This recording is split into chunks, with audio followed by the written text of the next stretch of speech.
From outrageous to tears of joy, Hollywood reacts to Trump's guilty verdict with rage. Rapture. Former Olympian and reality television star Caitlyn Jenner called it outrageous.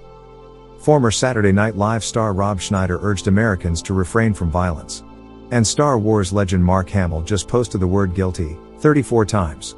The reactions posted on social media pages Thursday were, of course, to the biggest news in years. Former President Donald Trump was found guilty of 34 criminal counts of falsifying business records in New York. There was a time when it was considered bad form for Hollywood celebrities to take a stand on polarizing political issues or politicians for fear it could harm their movie or television careers.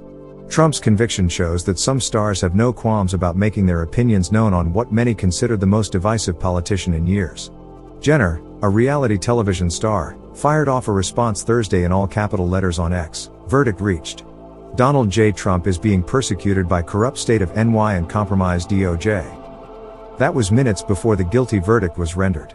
Jenner, a former California Republican gubernatorial candidate, followed by subtweeting, "An outrageous day for America. The entire process has been outrageous, of course. Shame on the state of New York. Shame on the corrupt DOJ."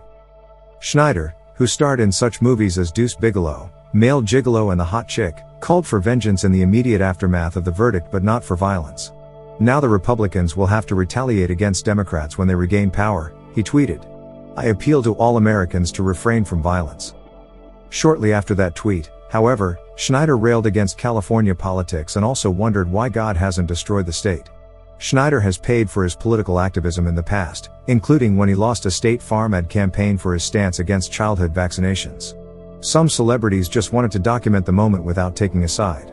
Actress and musician Cheryl Lee Ralph tweeted about the conviction and said a cheer has erupted from Collect Pond Park, which sits across the street from the New York County Criminal Court, where Trump was tried. Others, however, relished a moment they felt was a long time coming. Comedian Kathy Griffin famously saw her career stall after posting a photo of a bloody and decapitated head of Trump in 2017. First, Griffin said she couldn't take the suspense and was praying so hard for a guilty verdict. Once the news hit, Griffin thanked Stormy Daniels, the adult entertainer and a key witness in the trial.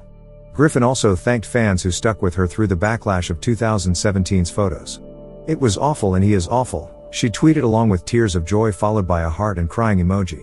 Hamill, Luke Skywalker of Star Wars lore, only tweeted one word, "guilty," in bold, red letters, but he did it 34 times, a reference to the 34 counts against Trump. Thursday presented a play on words opportunity for hit sitcom How I Met Your Mother co-creator and producer Craig Thomas. The writer tweeted a series of posts displaying his happiness for the verdict, the first being of Ghostbuster Winston Zeddemore, portrayed by the actor Ernie Hudson, shouting, "I love this town," in reference to New York City. Thomas followed with tweets that said how I met your accountability. And that, kids, is how American democracy was saved, and lastly, and stay out. NYC, to Trump. Horror author Stephen King, a vocal Trump critic, tweeted, "The Republican candidate for president is a convicted felon."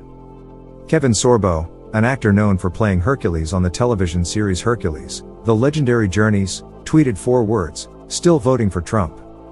Most of the hosts of the morning show The View, no strangers to political discussions, refrained from commenting on Twitter, including outspoken celebs Whoopi Goldberg, Sunny Hostin, and Sarah Haynes.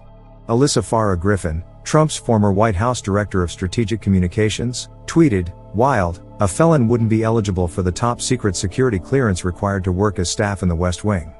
But the POTUS can be a convicted felon and receive much higher classified info." Longtime host Joy Behar, who once called Trump the most dangerous president in her lifetime, did not make a statement. She did, however, retweet King.